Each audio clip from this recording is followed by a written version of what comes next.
Tonight we have a report from inside this nation's clandestine service. Specifically, this is about the women who work inside the CIA.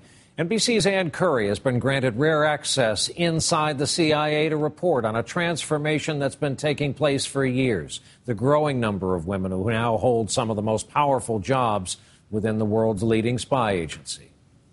To see this famous photo of officials watching the raid against Osama bin Laden, you'd think it was an operation managed mostly by men. But at the CIA, it was women leading the analysis that tracked down bin Laden. Fran Moore is the agency's director of intelligence. Some of the people that did the longest, most intense work on the analysis aspect of it were women, so pure and simple.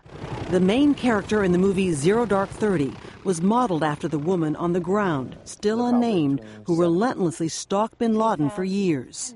And the real team behind the scenes was also mostly women, say Moore and Sue Gordon, the CIA's director of support. I can say that if those individuals hadn't been working the issue at that time, I am not confident we would have been successful. The fact is, today nearly half of the CIA is female, and women have been promoted to 5 of the CIA's top 8 positions. In his first interview as CIA director, John Brennan explains why. Are there any qualities women bring that men might not be able to bring to the CIA? I am very surprised at how perceptive and insightful women can be about how a man is acting, whether it's a foreign government leader, military official, or somebody who is sort of carrying out their daily duties. Back in World War II, a few women did serve as spies. Betty McIntosh once passed along explosives in China that blew up a train. Doris Bohrer in Italy analyzed aerial photos for troop drops and found Nazi concentration camps.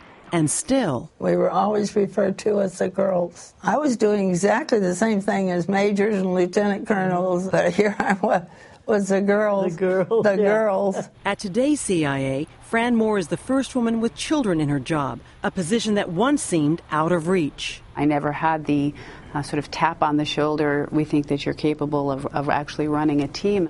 Now, nearly 2 decades of change later, we brought together 2 generations of agency women. We wouldn't be here if it weren't for you. And because you did that, we don't have to fight that battle quite as much as you did, because you did it. And because they did, it appears that seeing a woman director of the CIA is no longer a question of if, but when.